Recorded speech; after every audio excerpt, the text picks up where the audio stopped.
When I was a wee lad at school, I had this teacher, we'll call him Mr. Pottery. He once said to me, "Oi, you ain't going to amount to nothing more than a bin man driving a Metro." Now, I'd like to state for the record that I don't think there's anything wrong with being a bin man, but the Metro part, that always irked me. How bad could a Metro really be? To find out, I bought the cheapest one for sale. It's a 1992 Rover version with a whopping 1.1 litre engine. It does not run. There appears to be a hole in the roof under this tape, and I'd also guess that the sunroof has a minor leak. I won this at auction for just £300. I bought it basically because I felt sorry for it. I saw it go through the auction a few times, no one wanted it, so I stepped up to the plate.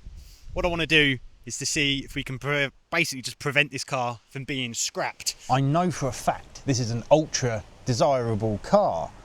How do I know that? Well, because somebody tried to steal it. They've smashed this window. There's glass everywhere. I think I'm sitting in it.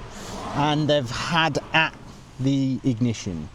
I don't know if they actually managed to steal the car or they just attempted it. But yeah, they've oh, hang on. Oh yeah, no, they've really had at the ignition. Let me bring you in here. So there's a fair amount of glass in here, as you could imagine when one puts a window through on a car. Now, if I actually get you in here and you can see what it looks like has happened is they've cut the ignition there. Hang on. Focus. Where do you focus in? They've cut the ignition there, and my guess is you'd want to try and hotwire it. You'd have to peel some of the sheaths back. I don't know, never stolen a car before, but if you come around here you can see that this is the steering lock part is all broken, and you know, yeah, look, they must have done that to disengage the steering lock. It is completely free. I know the key's in there, but so this ignition is obviously the first thing we're going to have to sort out. But before I do that, I would like to just get in here, check there's an engine. There is an engine. That's good news. Where's the what's it?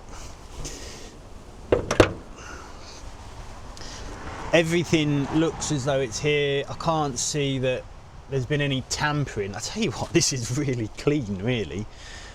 This is, I'm not really seeing any rust.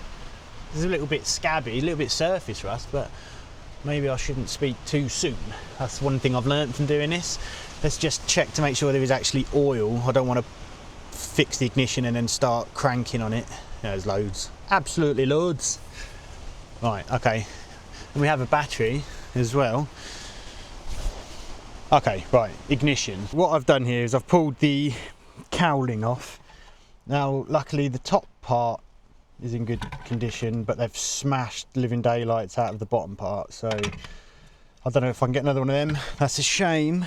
But round the back, if we come around here, you can see in there, so there's supposed to be like electrical connector type thing in the back there, so they've pulled that out and they've snipped this right. Now, I did have a sneaking suspicion that that's what was going to have happened. So what I did is, in advance, I went onto eBay to buy another ignition, just second hand, and you can see this has got a key on it.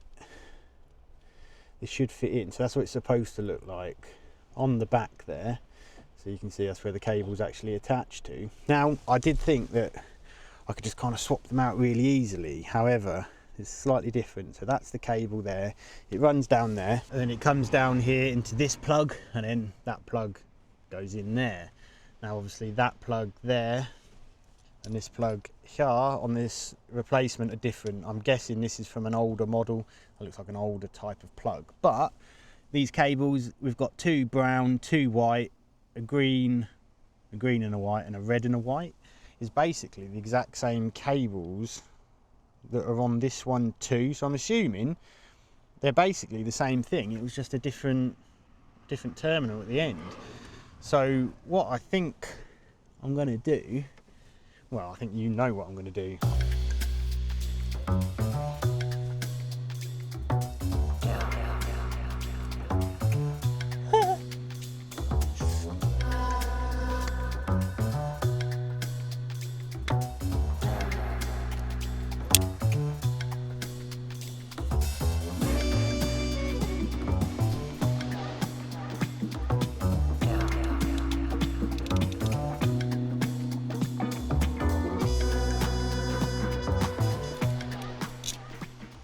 Right, there we go. Look, you can see I've just crimped the new ignition to the old plug like that, give myself loads of room.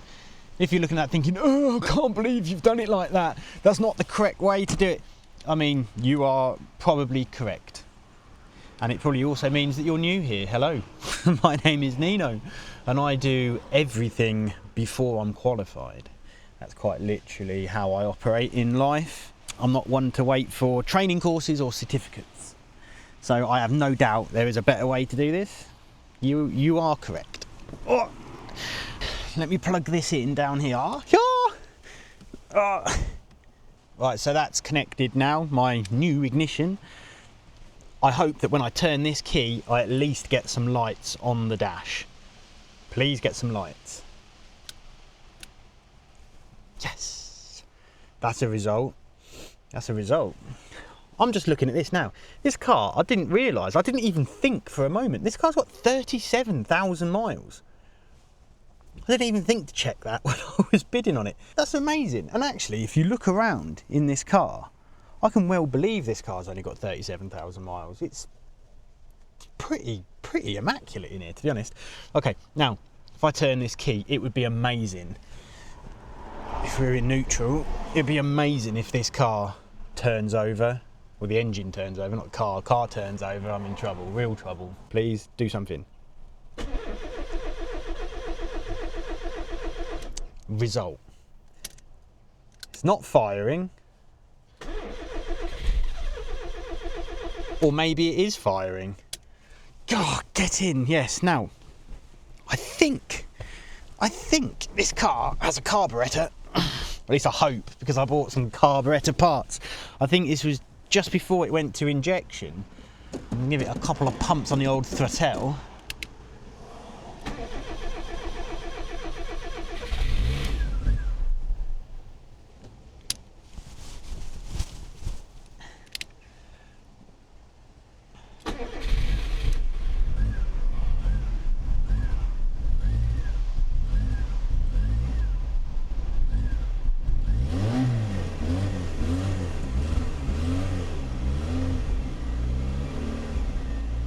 It's not got an immobiliser then, that's amazing. And it's just running. It's just running. Yes! Oh, it's dying. It died. It died. Come back. Sorry. Sorry.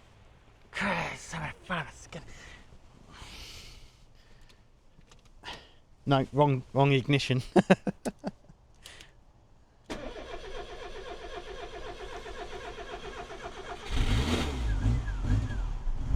Does this thing have a choke on it? Does this car have a choke? Where would that be? Ah, there. Yes. Okay, I found the choke. It's exactly what it needs. Right, so we've just been sitting here idling now for about 10 minutes. Got some nice temperature in it. There doesn't appear to be any leaks. Nothing's leaking that I can see right now anyway. It's holding temperature. I'm pretty pleased with this. This is the best £300 I've spent in a long time. Well, one of the things that I definitely need to do is I need to make this whole ignition switch thingamajigger barrel more permanent. Let's see to that.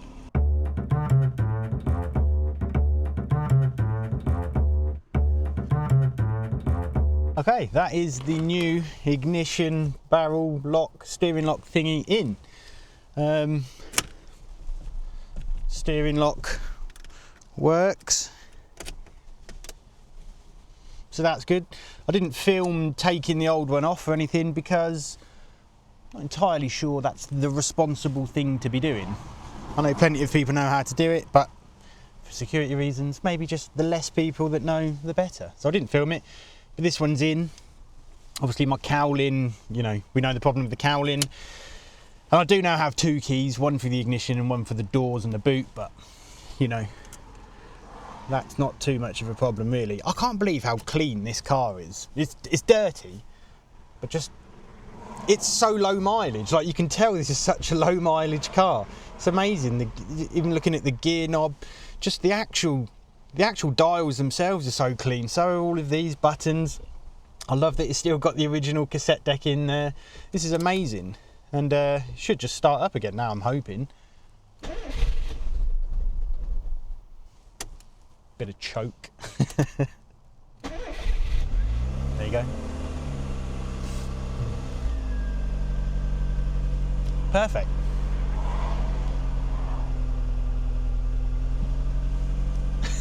I haven't even driven it yet and I love it. Hang on, I'm going to drive it. I'm only going to go backwards and forwards a little bit, but I'm going to drive it. Oh my God, my massive boots don't really fit in the... Oh yeah, look at that, lovely. Oh.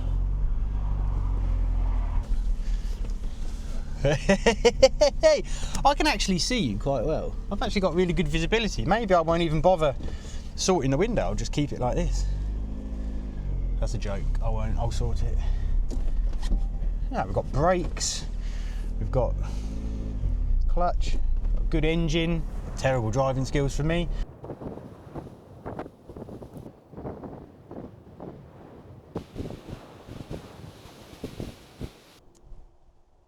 It is now the next day. We're down the other end of the driveway. You'll notice that I have removed that covering that was on there.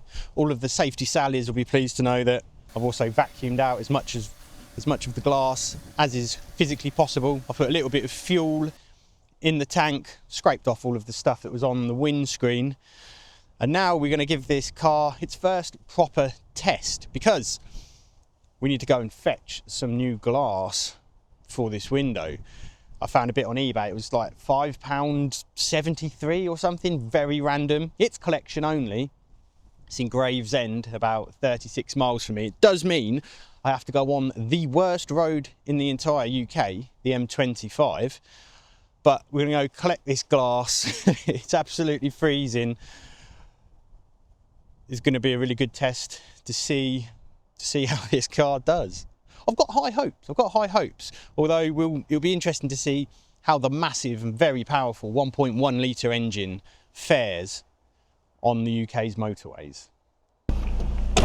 Okay, here we go on our maiden voyage. This car is absolutely tiny. I've got my chair as far back as it can possibly go. My feet in the boots that I'm wearing barely fit on the pedals. The steering wheel is touching my legs, frankly. If only Mr. Pottery could see me now. Only one of your predictions came true, sir. Only one.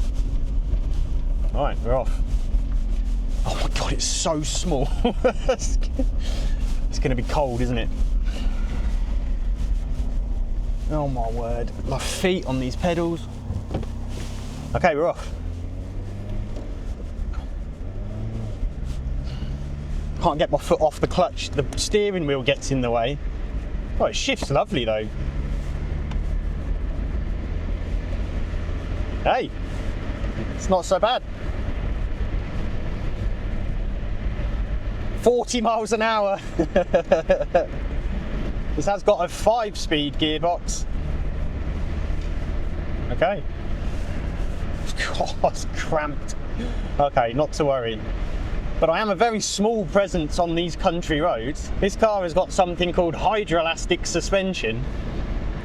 It basically works using witchcraft and wizardry, but the ride is absolutely lovely. It's gliding over these bumps. I drive these roads every single day in all kinds of vehicles, and this has probably been the nicest to drive down here out of all of them. 5th gear. Oh. I wonder if the brakes work. Yeah, adequate. I wish I had a window. It's very cold. We're joining a 70-mile-per-hour road. Woo.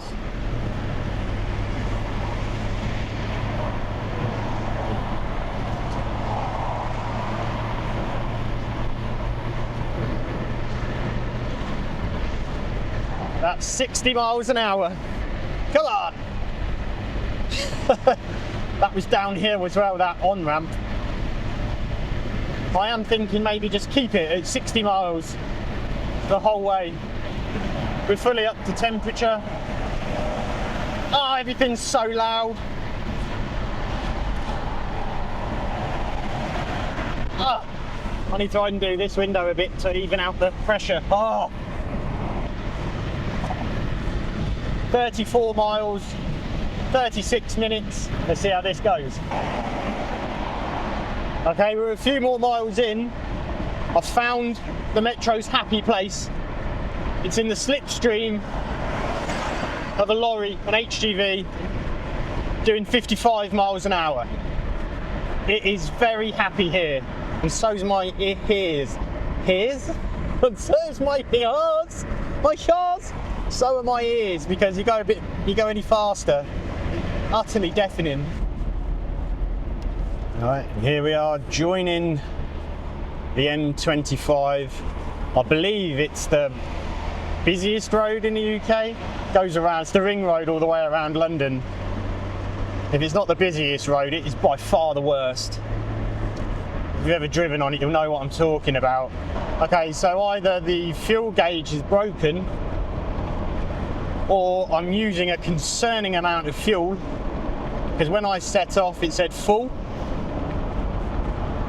20 miles later or so, it's reading almost empty, or I've got a fuel leak and I'm dumping fuel everywhere. We'll find out very soon, because it's literally just hit empty. So hold on to your hats. I mean, I can't see any fuel leak or anything, so I don't think it's that. Also wouldn't have used all of that fuel. Let's go back up. Panic over. Oh, it does get you though. It's just the one road you don't want to do that on. Yeah, it's gone back up now, we're on half a tank. Sucking up fuel from the atmosphere. Beautiful. Okay, and here I am on the Dartford crossing on the bridge. It's remarkably clear for a change, which is nice. Ah, so loud. Everything seems to be going so well. I've got no fuel again, so that's good. Apart from that, sweet.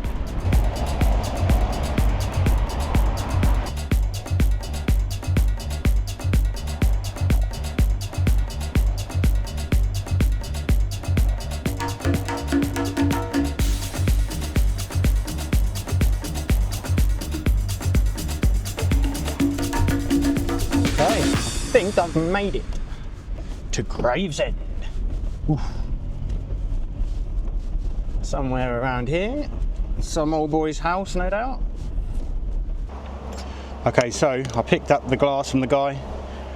Really nice guy. Can you see me? Dark light, dark light. I'm in the car park of a supermarket right now, and because I don't want to drive home and have that hateful noise in my ear, I'm gonna see quickly if I can actually just fit the glass in now in this car park. I did bring some tools with me.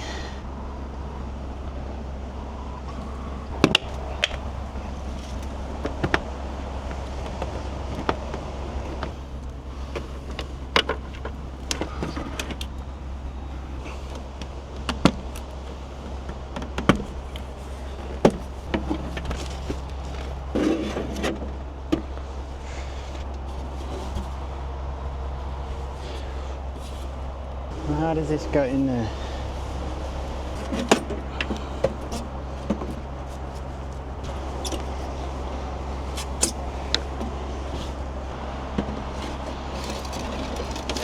Stay there. Oh, why won't you go in?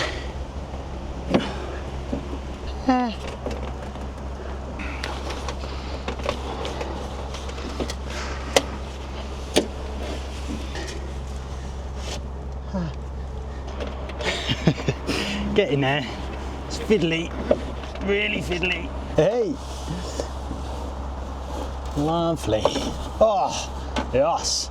Right, I'm not going to put the rest of the door card back on. I just want to get out of this car park, get home, and then I'll fix all of this when I get back. Actually, maybe I should put the mouldings back on. No, I'm not even going to put the mouldings back on. They can wait. Right, let's get going. Okay, so I can't actually go anywhere because of just some really nasty traffic going over the Dartford crossing. It's just the worst road known to mankind. Anyway, I'm in this car park for a couple of minutes more, and I am starting to notice a couple of things now. I'm actually looking at it. So it looks as though, look, you can see what they might have tried to do. I think they tried to get a I don't know, some kind of bar in there, and they've tried to bend this, and then it's bent around there, you see. Looks like they also tried to attack the lock there, and then they probably just thought, they probably went, no, and then just went, smash this glass.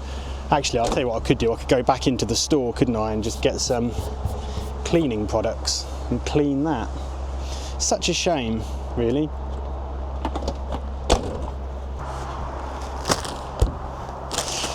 Meal deal and some multi-surface wipes.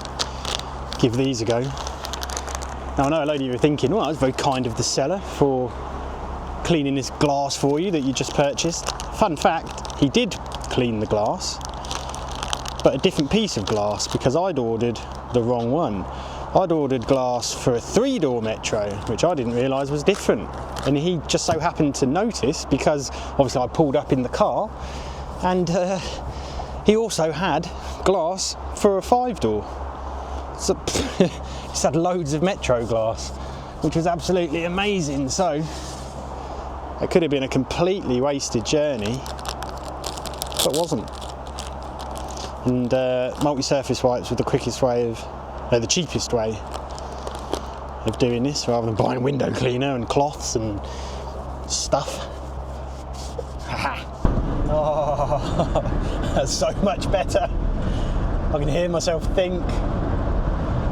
I'm nice and toasty and warm. The Metro's trundling along. Life is good. What do you think of this then, Mr. Pottery? Huh? Having a Metro isn't so bad after all, it turns out. Also, I did stop at the station, the petrol station, put some more fuel in, because I was just really paranoid. It took about 2.5 litres before the tank was full again. So that's my mind at ease now. I know the tank is actually completely full, and this gauge is just all over the shop. Right, so I'm just trying to get back onto the M25, and it is real heavy stop-start traffic. If this car is going to overheat or play up, it's going to be now. Red light camera ahead. Please don't do any of those things. Be much appreciated. Come on, little Metro.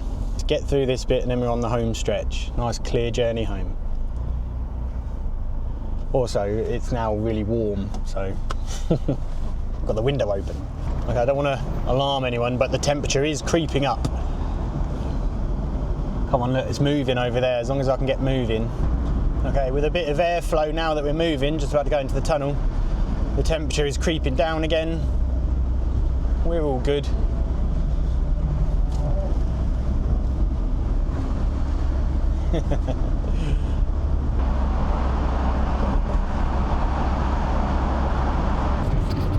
We've got a Panda. Oh yeah, boy.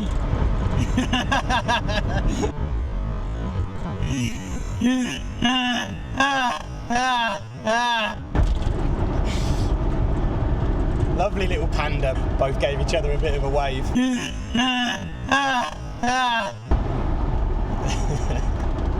He knows. He knows.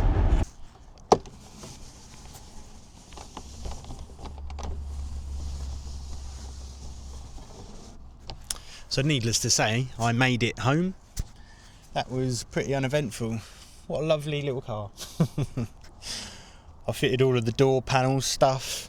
That's all looking good now. That's back on. The car could do with a deep clean. Might be a job for someone else, if I'm completely honest with you. But this car does still have to cross a major hurdle. It made it down to Gravesend and back okay, but there's now an even bigger challenge, and that is this car needs an MOT. An MOT, for those outside the UK, is our annual roadworthiness inspection, and it's really quite stringent. This car will be held to pretty much the same standard as a car that's just 3 years old. This car is a 1992. So we'll see how this goes. Hopefully it passes nicely. This car does have a current MOT on it, but it's about to run out, and just the way that this has been looked after, I don't know. It's all to play for, but let's get it down there now and we'll find out. Alright, there it goes in for its test. I did just have to show the guy how to use a choke, which was interesting. He said the car is older than him, so we'll see how it does.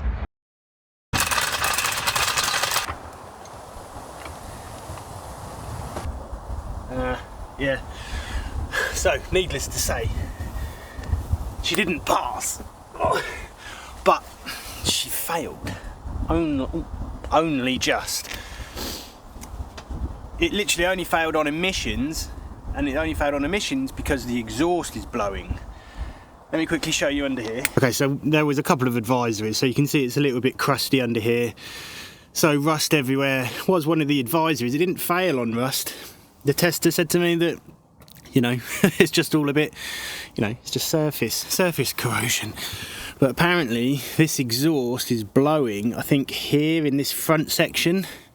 And that's because, I don't know if you can see it, but just there, it's been hit.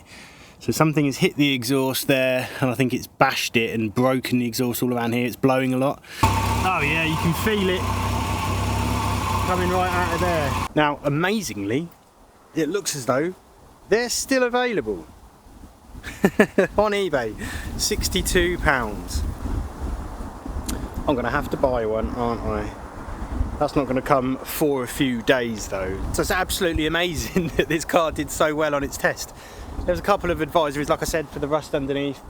The tyres are a bit old basically, so they'll need replacing at some point, but someone has been looking after this car, and if you look at the previous MOT histories online for this thing, you can see it's done about 1,000 miles a year for kind of like the last 10 to 15 years. It's really quite amazing.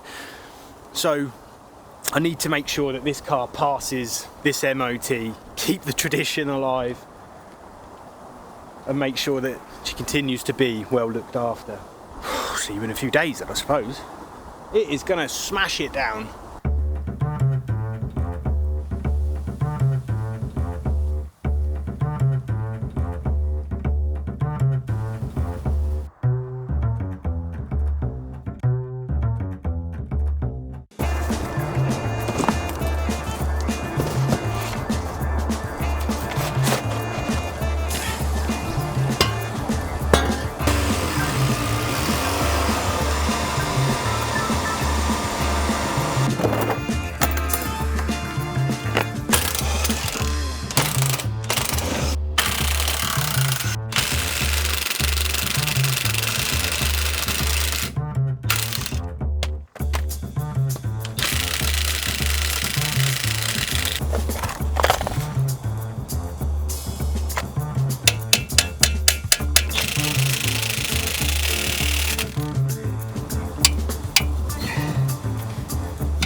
I don't have my angle grinder or a torch here with me, so I'm just desperately trying to get creative.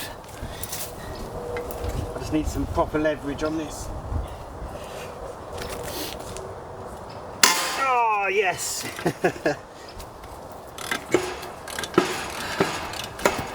You've got to make do with what you've got. I've been saying it since the dawn of this channel, but you need some of these bolt removers. I'll put a link in the description, you can just get them on Amazon. They're amazing.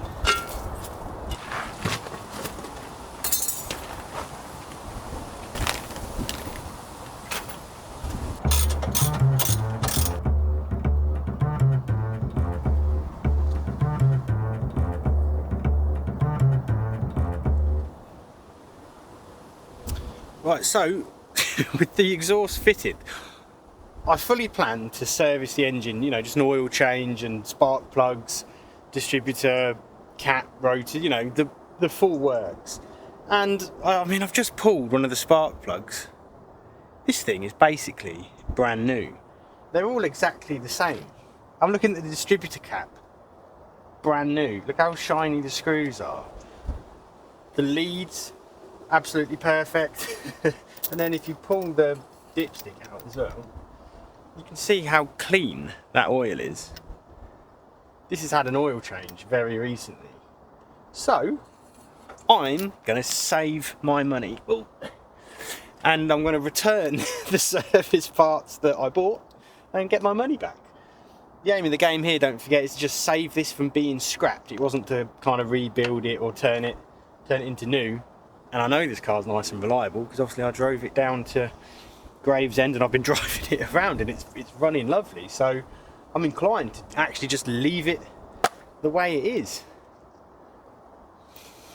So what I do need to do now though, of course, is take it back to get its retest and get this thing a nice fresh clean, well not clean, a nice fresh year-long MOT.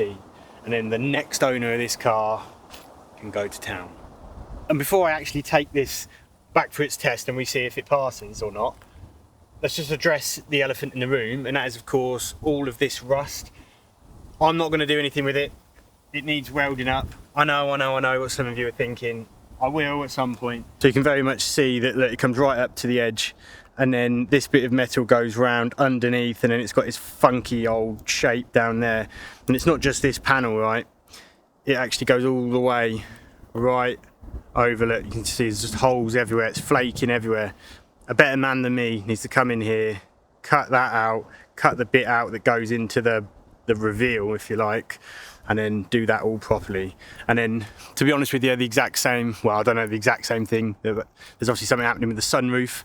And so if this car does pass its test, I'm hoping that an enthusiast buys this car from me and then has all of this done properly, that and the sunroof. And that is a really nice car after there. It just started smashing it down. So I had to take shelter in the car. Good job I've got my nice new window in. This window isn't the only thing obviously still needs doing in this car. We've just spoken about the rust, and it, you know, there's a load of things you do to tidy this car up. Not least, I think the suspension could definitely do with pumping up. She's definitely sitting a bit low. If I can get hold of a tool or something to do that with, I'll pump the suspension up. But I also tried to rebook the inspection for this car, and they can't see me for a few days. I need to get this video out, so I will get that done. This should now just sail through the inspection with that new piece of exhaust fitted. I hope you enjoyed watching this. I'm calling this another one saved, and I'll see you next time. In the meantime, here's another video for you to watch.